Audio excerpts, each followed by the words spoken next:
Começa agora o 5 Continentes na Rádio Observador. É por aqui que todos os sábados viajamos pelo mundo e analisamos a geopolítica internacional e para isso, André Maia, temos sempre a ajuda do Bruno Cardoso Reis, do historiador Bruno Cardoso Reis. Bruno, muito bem-vindo mais uma vez. Bem-vindo, Bruno. Olá, obrigado. E a partir dos Estados Unidos. Exatamente. É esta a nossa ponte de ligação aqui aos 5 Continentes. Ora bem. E vamos então começar, até porque hoje temos muitos assuntos e neste episódio temos mesmo de começar, Bruno, pela guerra na Ucrânia. Esta semana assinalámos 1000 dias de conflito e precisamente nesse dia Vladimir Putin assinou um decreto que alarga a possibilidade de utilização de armas nucleares depois dos Estados Unidos terem autorizado Kiev a atacar o solo russo com os mísseis de longo alcance. Entretanto, a Rússia disparou o primeiro míssil balístico experimental contra a Ucrânia e, Bruno, aquilo que temos para te perguntar é se estamos perante um risco de escalada, de alargamento da guerra e de um conflito, podemos dizer, mais direto com o Ocidente. Realmente são 1000 dias, ou seja, é já oficialmente um conflito prolongado, já se tem por mais de 2 anos, já estamos quase à beira dos 3 anos e é um conflito que tem alguns aspectos que são realmente excepcionais. Mas aqui o ponto que temos sempre de voltar a recordar é toda esta indignação da Rússia tem a ver com o facto de os países ocidentais terem atrevido a autorizar a Ucrânia a defender-se mais eficazmente, com sistemas de armamento mais eficazes contra a agressão russa. Temos de nos lembrar que o que realmente foi uma enorme escalada, uma escalada sem precedentes, foi a Rússia, pela primeira vez desde 1945, ter iniciado uma guerra de conquista aberta, quer dizer, não é uma intervenção militar por parte de uma grande potência. Isso aconteceu muitas vezes na história e também desde 1945, o caso dos Estados Unidos, mas mesmo da China, por exemplo, invadiu o território indiano em 1962, invadiu o território vietnamita em 1979, enfim, várias vezes a União Soviética contra a Hungria em 1956, contra a Checoslováquia em 1968, contra o Afeganistão em 1979.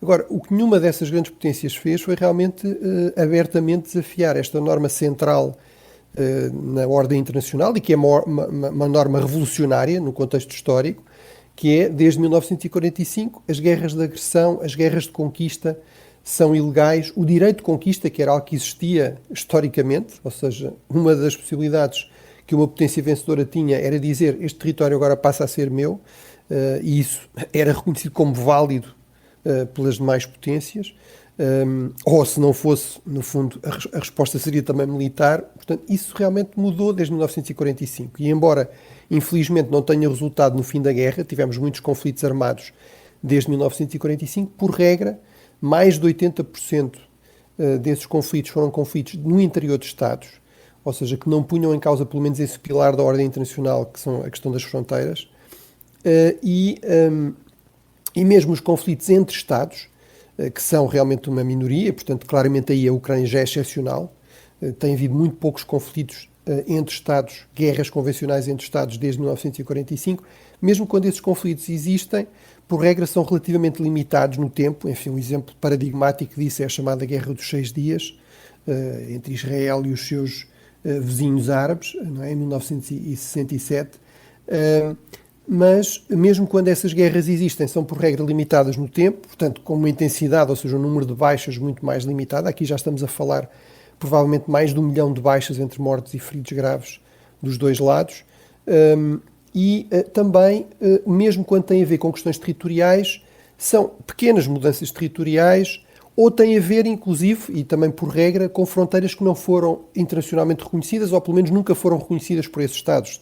Os casos mais evidentes, e numa escala maior, são, por exemplo, Marrocos com o Sáhara Espanhol, que em 1975, que o Marrocos nunca reconheceu como sendo outra coisa que não um território espanhol, outra coisa que não fosse um território historicamente marroquino sob a ocupação espanhola, ou, por exemplo, as disputas territoriais entre Israel e os seus vizinhos árabes. As fronteiras de Israel, depois da Guerra da Independência de 48-49, nunca foram reconhecidas pela generalidade dos vizinhos, portanto são conflitos de territórios abertos. Em tudo isso, realmente a Ucrânia é excepcional e representou uma escalada sem precedentes. Agora, em relação à questão do risco de alargamento, bem, a Ucrânia aí mais uma vez é a vítima. o alargamento da guerra já se verificou quando a Rússia mobilizou dezenas de milhares de soldados norte-coreanos para irem combater tropas ucranianas que se estão a defender de uma invasão russa. Esse é o alargamento a que nós já assistimos. E, portanto, tudo isto da parte do Ocidente tem sido, no fundo, uma resposta, muitas vezes, aliás, tardia, extremamente prudente, cautelosa, limitada, para evitar esse tal risco de escalada e de alargamento, de facto, a uma agressão russa sem precedentes e corresponde realmente a uma lógica imperial e imperialista. Portanto, aquilo que a Rússia está aqui a exigir e aquilo que se está a queixar é de não a deixarem invadir em paz um país vizinho.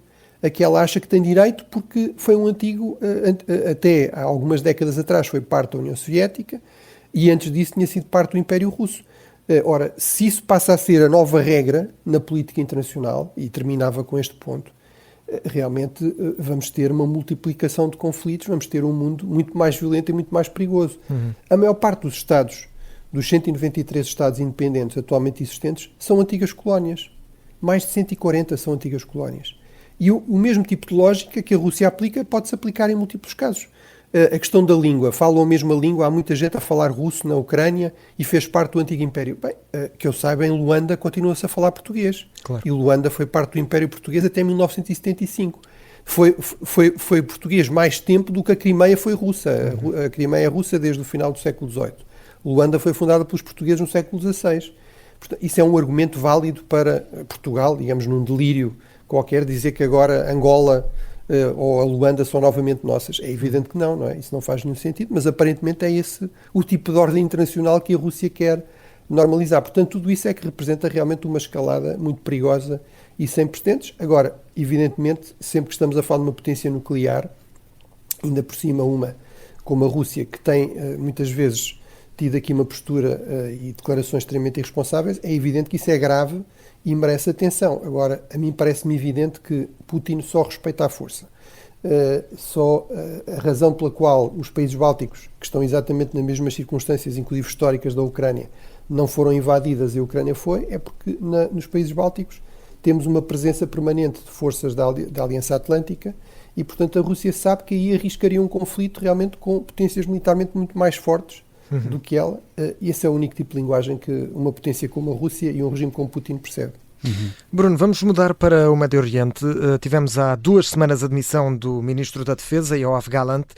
O certo é que esta quinta-feira o Tribunal Penal Internacional de Haia emitiu mandados de prisão para o Primeiro-Ministro, Benjamin Netanyahu, e também precisamente para o antigo Ministro da Defesa do país. Isto pode aqui mudar alguns parâmetros na estratégia de Israel nesta guerra?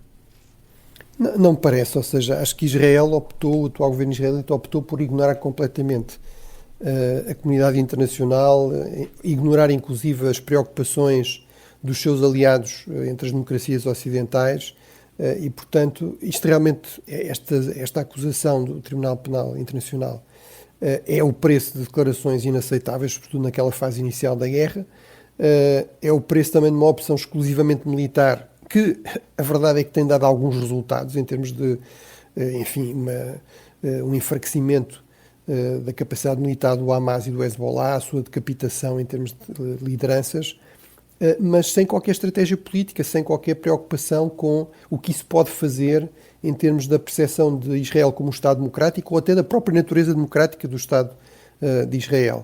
Aí o que é irónico é que um dos acusados, o Ministro da Defesa, Gallant, que foi não por acaso demitido há poucos dias atrás, enfim, no dia das eleições americanas, era um crítico dessa opção excessivamente militar, embora também ele tenha feito algumas declarações inaceitáveis naquela fase inicial, mas a verdade é que, e no fundamental, esta decisão não vai alterar nada, como a decisão do mesmo Tribunal Penal Internacional de emitir também uma declaração, um mandato de captura por crimes de guerra contra Vladimir Putin também não alterou nada, nem na postura da Rússia, nem, aliás, na postura de grande parte dos países, alguns dos quais agora muito satisfeitos e a saudar esta decisão do Tribunal Penal Internacional, países como a África do Sul, por exemplo, mas que deixaram claro que o seu governo, pelo menos, a sua vontade era receber com passadeira, digamos, vermelha a Vladimir Putin. Só não conseguiram fazer isso porque os tribunais na África do Sul ou no Brasil ainda vão funcionando,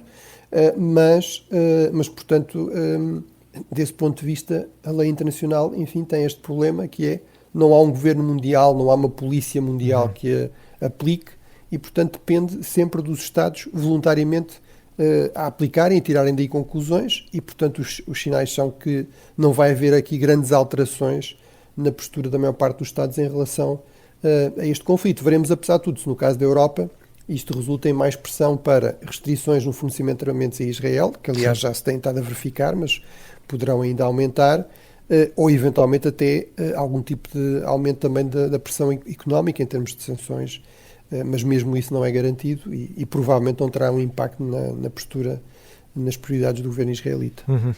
Bruno, vamos pegar nas malas e vamos até aos Estados Unidos da América. Fechamos esta primeira parte por lá. Sobre as eleições, os números finais estão praticamente apurados. Já é seguro afirmar que houve uma viragem. Trump confirmou uma grande vitória histórica, podemos dizer assim, é mesmo histórica. E depois gostava de perguntar também o que é que já sabemos sobre como é que vai ser a governação de Donald Trump e também a sua relação com o Congresso, isto principalmente tendo em conta os desenvolvimentos destes últimos dias com as nomeações anunciadas para os vários ministérios. Bem, a verdade é que nisso, como em quase tudo, aquilo que Donald Trump diz não é muito fiável. Portanto, ele veio dizer que era uma vitória histórica e sem precedentes. Está muito longe de ser assim. Não tem nada a ver com as grandes vitórias históricas de Ronald Reagan, que venceu, por exemplo, em quase todos os estados, perdeu em 5 estados, de Roosevelt. Portanto, estamos a falar de... Aqui talvez só a questão da vitória histórica, pelo facto de se calhar acharmos, e foi aquilo que fomos falando aqui no 5 Continentes, que ia ser um resultado mais equilibrado, não é?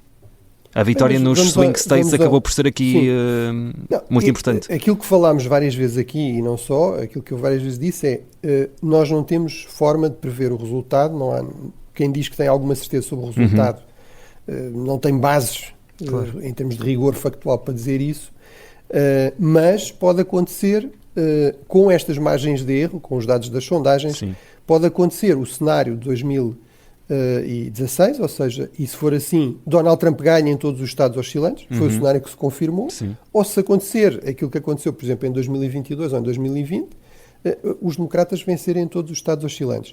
A vitória nos estados oscilantes foi mais clara do que muita gente pensava, interpretando os dados. Mas a verdade é que, mesmo aí, uma mudança de poucas centenas de milhares de votos tinha alterado o resultado. No total nacional estamos a falar, é por isso que achei que era interessante voltar estamos a falar de 74.300.000 votos para Kamala Harris, arredondando, estamos a falar de 76.900.000 votos para Donald Trump, estamos a falar em termos de percentagem de uma vantagem para Donald Trump de menos de 2%, 4,9%, portanto não chegou sequer a mais de 50% dos votos, contra 4,8,3% de Kamala Harris.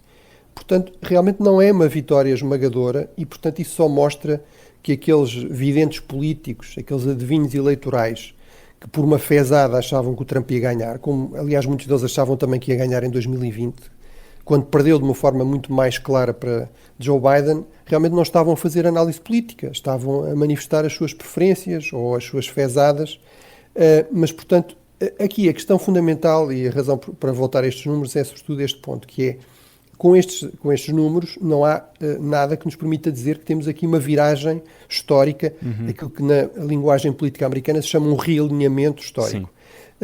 Isso aconteceu, por exemplo, houve essa ideia de que isso tinha acontecido com Obama em 2008. Em 2008 Obama venceu com uma vantagem de 10 milhões de votos em relação a John McCain.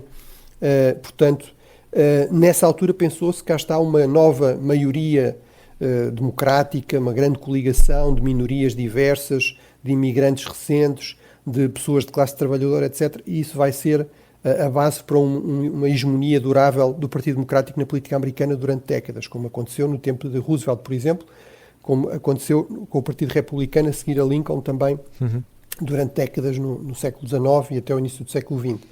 Isso, de facto, não se concretizou. O que temos visto é sempre uma América muito polarizada, muito dividida. Há esta ideia muito populista de Donald Trump, que é ele contra as elites. Bem, 74,3 milhões de americanos não são propriamente tudo elites, não é? e, portanto, realmente continuamos a ter uma América muito polarizada, muito dividida. Aquilo que me parece, isso sim, evidente, é um realinhamento no interior do Partido Republicano. Isso eu também já fui afirmando nos meses que foram antecedendo a eleição, ou seja, realmente Donald Trump está a consolidar o predomínio do trumpismo, do populismo nacionalista, proteccionista, sobre o Partido Republicano, e as suas nomeações confirmam exatamente isso, ou seja, temos um ou dois antigos moderados, Marco Rubio, por exemplo, e Walzer, por exemplo, que é o novo Conselho de Segurança Nacional, mas a maior parte das nomeações realmente são de figuras que estão completamente alinhadas ideologicamente com Donald Trump. É o caso, por exemplo, do novo Secretário da Defesa, Exeth, ou, por exemplo, do nome que ele procurou para nomear para Ministro da Defesa e Procurador-Geral, Matt Gaetz, e do novo nome, Pam Bondi, que é Procuradora-Geral da Flórida, e que foi alguém que, por exemplo, apoiou Donald Trump em vários dos seus processos judiciais, mas que pelo menos tem alguma experiência, tem um currículo como jurista que, enfim, a torna perfeitamente adequada para o lugar, ao contrário do que era o caso de Matt Gaetz. Mas talvez o caso, digamos, mais revelador desse realinhamento é alguém como Tulsi Gabbard, que é criticada não é pelos esquerdistas, é por, ainda há 1 ou 2 dias, por uma líder histórica do Partido Republicano, Nikki Haley, que foi concorrente contra Donald Trump nas primárias do partido, e que disse, mas nós queremos ter alguém que, enfim, basicamente repete a propaganda russa, chinesa, do regime sírio, etc., a presidir, a dirigir os serviços de informações dos Estados Unidos. Pelo visto, Donald Trump quer isso, e do meu ponto de vista, isso realmente é uma prova de força, uma prova de controle do Partido Republicano, portanto, um dos 2 grandes partidos históricos que dominam a política americana. Isso tem enormes implicações para o futuro da política externa americana. Ela vai ser muito menos previsível, vai criar grandes problemas aos aliados históricos dos Estados Unidos, nomeadamente na Europa, que se habituaram a ter uma política americana muito previsível, não em termos de política interna, mas em termos de política externa, porque havia grandes consensos entre os 2 principais partidos. Isso está muito mais posto em questão com Donald Trump. Se ele conseguirá no futuro, em futuras eleições, digamos, consolidar esta hegemonia, isso é algo que só podemos ver realmente nas próximas eleições, a começar com as próximas intercalares em 2026 e depois as novas presidenciais em 2028. Portanto, eu aí acho que temos de ser prudentes, mas pelo menos este realinhamento é já bastante claro.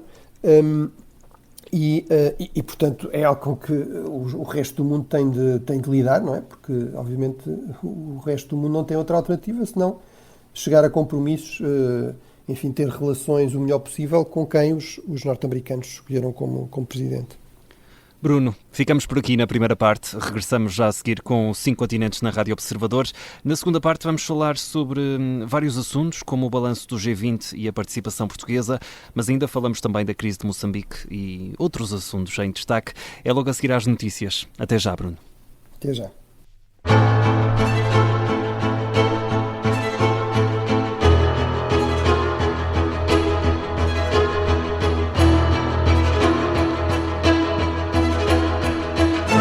Segunda parte do 5 Continentes na Rádio Observador, com o historiador Bruno Cardoso Reis, que todas as semanas nos leva numa viagem para analisar a geopolítica internacional. Bruno, já comprámos outro bilhete, vamos seguir a viagem. Nesta segunda parte começamos no Brasil, vamos até ao G20.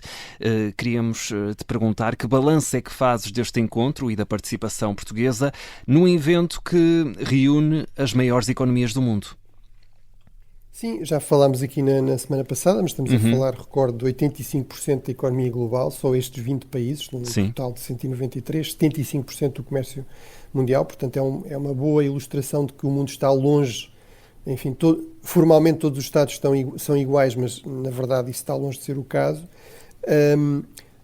É uma iniciativa que é criada em 1999, sobretudo enfim, é uma ideia, sobretudo do Canadá e da Alemanha, no contexto do G7, ou seja, aquele agrupamento das principais economias, vamos dizer assim, do Ocidente global, juntando as principais economias europeias, a própria União Europeia, o Canadá, os Estados Unidos e depois também o Japão, o G7.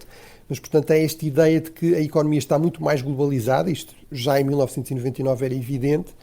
Há mais crises também globais, ou seja, um efeito de contágio, uma globalização da insegurança, inclusive económica, da volatilidade económica. Tinha havido uma crise recente financeira muito séria na Ásia. e, portanto, que era fundamental envolver neste esforço de coordenação da governação económica global estas novas economias emergentes e, portanto, essa iniciativa vai ser acolhida também pelos Estados Unidos, mas inicialmente, sobretudo, por ministros das Finanças e ministros da Economia e governadores do Banco Central. Era muito também essa a vocação original do G7. Só a partir de 2008, com Obama, é que se vai, no fundo, criar este formato de cimeiras dos líderes, não é? Dos chefes de governo, dos chefes do executivo, para refletir também, no fundo, esta crescente tendência a nível global para um peso crescente de países emergentes. O mais evidente é o caso da China, mas países como a Índia, mesmo o Brasil, a Indonésia, etc. E, portanto, desse ponto de vista, é uma iniciativa com algum sucesso. Agora, tem esta tradição de se focar sobretudo na dimensão económica. O problema é que estamos num mundo em que cada vez mais voltamos a ter questões, sobretudo de segurança, questões de conflitos armados, de guerras. Certo. Portanto, um dos balanços incontornáveis é, nesta declaração final, não há nenhuma referência à questão da Ucrânia, não há nenhuma referência à questão da Palestina ou outros conflitos armados no Sudão, na Birmânia, etc., que temos falado aqui e que não são, aliás, numa escala de intensidade muito diferente. E, portanto, isto mostra desde logo uma limitação muito importante. Aquilo que o Brasil claramente optou por fazer foi, no fundo, esta ideia, aí é impossível acordo entre o G20. Eu recordo que temos aqui temos o Brasil e a Índia e a China, mas temos também a Rússia, os Estados Unidos, a Arábia Saudita, portanto é muito difícil chegar a acordo em relação a estes conflitos, mas vamos nos focar em áreas onde é fundamental continuar a haver cooperação e acordo. Quem é que se pode opor a combater a fome, a combater a pobreza, que são temas, por exemplo, que o Presidente Lula também valoriza muito há algumas décadas e, portanto, vamos apostar sobretudo aí. O problema é que, mesmo nesses campos, aquilo que vemos na declaração são, no fundo, uma declaração muito vaga, acordos muito vagos, compromissos muito vagos.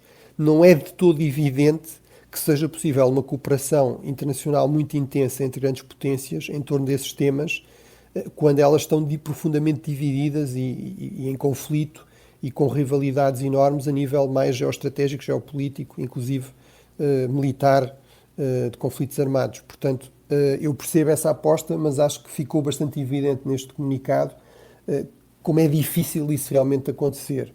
Por fim, a participação de Portugal é realmente importante, confirma aquilo que muitas vezes aqui referimos, que é, independentemente de eu poder ser crítico de certas posições do Brasil ou do Presidente Lula, como analista, independentemente até de Portugal, do governo português, do Estado português, em alguns aspectos, ter divergências com o Brasil e ser, digamos, claro em relação a isso, por exemplo, na questão da Ucrânia e do que fazer em relação à Ucrânia ou como lidar com a Rússia. Isso não deve impedir, de facto, uma aposta forte na cooperação entre os dois países. Há enormes ligações históricas, há enormes ligações em termos de relações humanas, de comunidades portuguesas no Brasil e de pessoas de origem portuguesa, comunidades de brasileiros em Portugal. Portugal é o segundo país onde há mais imigrantes brasileiros a nível mundial, depois dos Estados Unidos.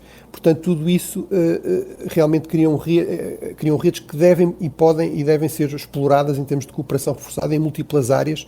Na defesa, por exemplo, eu recordo que estamos a desenvolver um avião de transporte militar, o KC-390, em conjunto, e uma parte é fabricada em Portugal com uma empresa brasileira, a Embraer.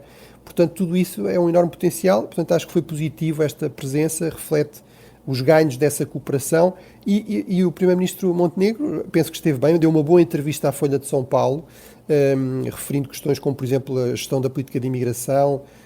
Portanto, acho que foi bem aproveitada também nessa dimensão e fez alguns encontros bilaterais que também me parece que são de destacar e de elogiar. Por exemplo, um encontro bilateral com o Primeiro-Ministro da Índia, Modi.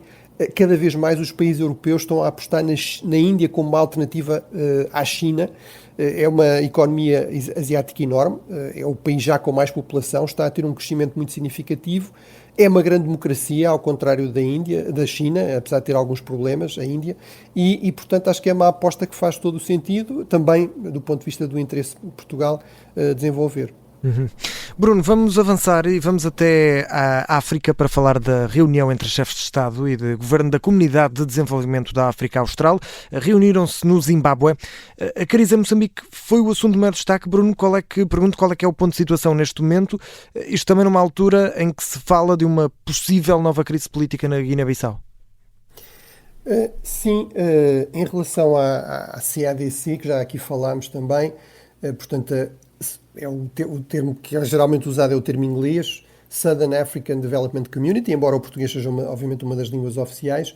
Portanto, é uma comunidade regional, uma espécie de União Europeia, se quisermos dizer assim, da África Austral, reúne 16 países que vão desde Angola e Moçambique até, enfim, a República Democrática do Congo, Madagascar, as Maurícias, as Seychelles, a Tanzânia. Obviamente a África do Sul tem aqui um peso muito importante. Ela é criada com esta designação em 1992, mas já existia como uma espécie de Conferência de Cooperação para o Desenvolvimento no quadro dos chamados Estados da Linha da Frente, que é, no fundo, uma organização de Estados africanos que fazem fronteira com a África do Sul do Apartheid e que tem como objetivo, no fundo, combater o Apartheid na África do Sul, apoiar o ANC e também defender esses países de intervenções militares da África do Sul, não é? Da África do Sul do Apartheid, e portanto depois vai-se transfigurar, já obviamente incorporando a África do Sul pós-Apartheid a partir de 1994 nesta organização regional. Agora, esta história é relevante porquê? Porque no fundo este também é muito um clube dos antigos movimentos de libertação. O atual presidente, a Cimeira tem um lugar na capital do Zimbábue, em Harare. O atual presidente, digamos, desta comunidade regional é o presidente do Zimbábue, que é um líder histórico da ZANU, portanto da Organização de Libertação Nacional do Zimbábue, que foi basicamente criada em Moçambique, tinha as suas bases em Moçambique para combater também o regime de minoria branca na então Rodésia, ou seja, naquilo que veio a ser o Zimbábue. E, portanto, no fundo, o presidente do Zimbábue deu os parabéns ao líder da Frelimo, Daniel Chapo, antes sequer da Comissão Eleitoral, no fundo, anunciar oficialmente os resultados. Portanto, há este problema de base que é, esta comunidade seria, no fundo, em termos de algum tipo de ação externa para lidar com a crise em Moçambique, seria o fórum ideal. O problema é que ela não é vista como neutra, como credível, nomeadamente pela oposição moçambicana. Nesta cimeira, também refletindo uma certa passividade, só 4 chefes de Estado é que estiveram presentes. O próprio líder sul-africano, por exemplo, Ramaphosa, não esteve presente. Enfim, tinha a desculpa de estar no G20, mas eventualmente podia ter antecipado o regresso ou ter adiado esta cimeira. E, portanto, a declaração final o que foi dizer foi condenar a violência das manifestações, sem referir, por exemplo, a repressão policial, apelar à paz. Obviamente é muito o interesse da região que não haja conflito em Moçambique. Não só a África do Sul, mas o Zimbábue, a Zâmbia, o Malawi estão muito dependentes dos portos moçambicanos para as suas exportações, para as suas importações. Portanto, isto seria péssimo para a região, mas a verdade é que a declaração que existe vai nesse sentido e dizer há que respeitar as instituições, ou, no fundo, as instituições do Estado moçambicano vão decidir quem é que ganhou. Ora, mais uma vez, o problema é que essas instituições não se têm mostrado credíveis, nem no escrutínio, nem depois em lidar com toda esta contestação eleitoral. Portanto, desse ponto de vista, enfim, não foi talvez uma surpresa, mas realmente não houve aqui nada que permita pensar que esta comunidade regional poderá ter aqui um papel ativo e útil na resolução da crise. Portanto, eu acho que, mais uma vez, repetindo o que já tenho dito, cabe sobretudo aos moçambicanos, e eu voltaria a insistir nesta questão. Parece-me que, apesar de tudo, quem podia ter aqui alguma função de mediação seriam os líderes religiosos das diferentes comunidades, evangélicos, protestantes, católicos, muçulmanos. Portugal, eu acho que tem de ter aqui uma enorme prudência, e tem tido, aliás, ou seja, não me parece que fosse útil nem desejável que Portugal tivesse aqui uma posição muito assertiva. Se os moçambicanos quiserem ajuda de Portugal, a certa altura, ou de outros países, da própria Comunidade Europeia, etc., da União Europeia, deverão ser eles a pedir e por consenso entre as diferentes partes neste conflito. Em relação à Guiné-Bissau, eu realmente queria só assinalar isso, não vamos ter tempo para... Mas, enfim, à partida está a haver consultas para a marcação de novas eleições. Houve a possibilidade de protestos muito sérios que, enfim, acabaram por ser desmobilizados um pouco como resultado disso, mas a verdade é que temos, desde 2023, um Parlamento dissolvido, sem eleições, e, portanto, isso obviamente não é uma situação normal e presta-se a qualquer momento a haver aqui uma explosão, digamos, de violência política, também na Guiné-Bissau, em outro país da CPLP, muito próximo de Portugal. Muito bem. Bruno, na Europa, vamos falar da nova Comissão da União Europeia, que está finalmente fechada no Parlamento Europeu. Ursula von der Leyen sai, podemos dizer, reforçada e pronta para o desafio que traz a governação Trump nos Estados Unidos. Mais uma vez voltamos aqui a falar dos Estados Unidos, enquanto um ator que pode influenciar aqui muitas decisões, não é? Sim, é mais um exemplo, enfim, obviamente temos a questão da Ucrânia, que já está a decorrer há muito mais tempo, mas é mais um exemplo de como realmente estamos num mundo muito instável, um mundo muito menos previsível, um mundo muito mais adverso em relação àquilo que são as preferências tradicionais da União Europeia, que é abertura económica, segurança em termos de comércio internacional, enfim, o primado da lei internacional, portanto tudo isso está muito realmente em questão, e eu penso que isso explica porque é que, apesar de algumas tensões e de pressões de sentido oposto e de ameaças de que a Comissão poderia ser bloqueada no Parlamento Europeu, ou fosse pelos socialistas, fosse no fundo pelo Partido Popular Europeu, o grupo maioritário do centro-direita europeu, no fundo isso acabou por não acontecer, e pela primeira vez, de facto, o Parlamento Europeu não rejeitou nenhum candidato a comissário, nem sequer voltou, digamos, a pedir uma nova prestação de provas, e, portanto, acho que isto reflete muito esta ideia, que aliás já se verificou também na recondução de Ursula von der Leyen e no nome também de António Costa, no fundo de procurar apresentar uma frente unida relativamente coesa e não arrastar ou não haver aqui crises muito arrastadas que dificultassem depois a capacidade de resposta da União Europeia. Portanto, desse ponto de vista, acho que é uma boa notícia que isso não tenha acontecido. Agora, isto está longe de querer dizer que a União Europeia tenha a coesão, garantidamente a coesão necessária para poder enfrentar os desafios que aí vêm, logo a começar, por exemplo, uma guerra comercial com os Estados Unidos. Eu acho que essa coesão seria fundamental, mas não estou certo que não haja alguns países, ocorre, por exemplo, a Hungria de Orbán, aqui a fazer uma espécie de jogo duplo, e obviamente aí a Comissão Europeia tem uma capacidade limitada, porque ao contrário daquilo que dizem muitos críticos da União Europeia, a União Europeia é essencialmente um clube de Estados. Em última análise, quem decide são os Estados-membros e não a Comissão. Claro. Bruno, temos mesmo de acelerar, só temos 5 minutos até ao final do programa. Vamos ainda à Europa, falamos da situação política na Alemanha, aliás tem sido um assunto recorrente aqui no nosso programa. Sabe-se agora que o ministro alemão da Defesa, Boris Pistorius, não está disponível para se candidatar a chanceler nas eleições antecipadas de fevereiro. Disse que iria apoiar a candidatura de reeleição de Olaf Scholz, mas porquê é que teve de dizer isto? E também me pergunto o que é que podemos esperar dos próximos capítulos e da situação instável que se tem verificado na Alemanha? É realmente estranho que um ministro tenha a dizer, bem, quem vai concorrer é o primeiro-ministro e não eu, não é? Quem se vai recandidatar.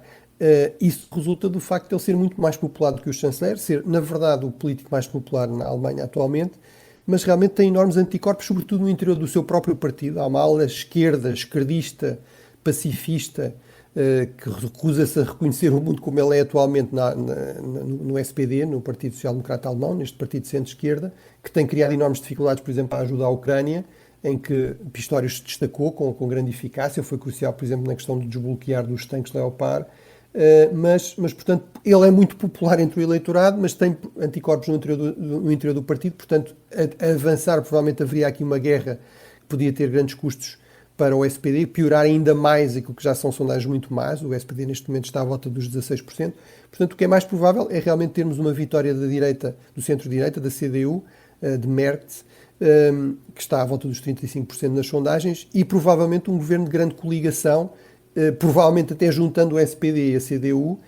O problema é que só temos eleições em fevereiro e depois as negociações para formar o governo na Alemanha muitas vezes demoram meses. Portanto, vamos ter meses e meses com Trump já em funções, com a guerra na Ucrânia a continuar e potencialmente a agravar-se, sem termos um governo forte, com prioridades claras num país central no contexto da União Europeia, que é a Alemanha. E Bruno, ainda temos tempo de ir até à América Latina para falar sobre uma acusação de golpe contra Jair Bolsonaro.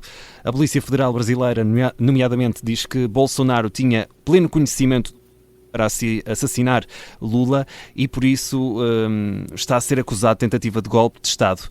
Em que ponto de situação fica a política brasileira com todos estes casos? Mal, não é?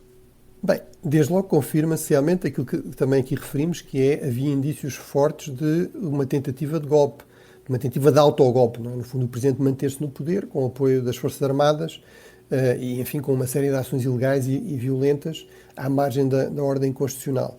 Portanto, obviamente, isto é uma acusação, embora sejam 800 páginas de informação factual que eles consideram que tem condições para levar a uma condenação, portanto vamos ver se isso acontece. Obviamente isso é profundamente lamentável, não é? Como qualquer golpe de Estado seria sempre. Aqui o que eu diria é isto pode, apesar de tudo, funcionar como uma viragem de página na política brasileira, ou seja, a direita brasileira tem estado a conseguir bons resultados, nomeadamente venceu de forma clara as eleições municipais há poucas semanas atrás, mas é uma direita, digamos, mais moderada, mais centrista, muitas vezes descrita como centrão na linguagem política brasileira e não propriamente bolsonarista. E, portanto, à partida, a direita, sem golpismo, tem condições para, provavelmente, vencer eleições no futuro. E, se for assim, teremos aqui uma viragem de página saudável, porque, obviamente, é assim que devem acontecer as coisas em democracia, a direita ou a esquerda vencer, mas pela via eleitoral, democrática, pacífica e não pela via, digamos, golpista. Bruno, não temos tempo para fazer mais viagens nestes 5 continentes, mas temos tempo ainda para a última recomendação. O que é que nos trazes desta vez a nós e também aos nossos ouvintes? Bem, é um livro que eu traduzi com a Noémia Pizarro, um livro do Farid Zakaria, A Era das Revoluções, e portanto, ficam cientes de que eu realmente me empenhei na tradução, mas obviamente não recebo mais por compras do livro. Claro, aliás, aceitei excepcionalmente a tradução porque realmente gostei muito do livro e, portanto, acho que é um livro muito interessante porque combate um pouco este presentismo que é muito uma tendência na análise política, centra-se muito em questões que têm a ver com tudo isto que temos estado a discutir, por exemplo, a questão da emergência de Trump, de uma política muito mais populista, nacionalista, protecionista, identitária, nativista, mas que é uma realidade não apenas nos Estados Unidos, mas na Índia, em várias partes da Europa, enfim, um pouco por todo o mundo, e portanto o que Farid Zakaria procura mostrar é, quando há grandes revoluções tecnológicas e económicas, isso muitas vezes resulta em revoluções também identitárias, em revoluções políticas e em grandes reações contra essas mudanças, muitas vezes de índole populista, identitária, etc.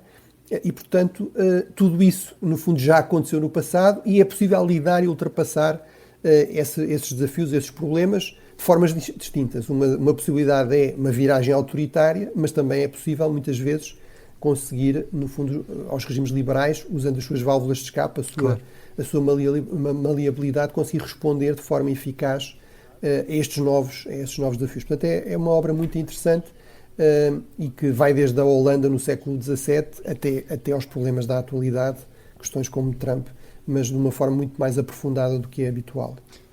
Bruno Cardoso Reis, obrigado mais uma vez. Temos encontro marcado no próximo sábado. Até lá, não se esqueça, pode ouvir este e outros episódios em podcast e pode e deve também enviar as suas perguntas sobre história ou geopolítica internacional para o Bruno através do e-mail ouvinte@observador.pt. Bruno, obrigado e boa semana. Obrigado. Até para a semana. Até para a semana.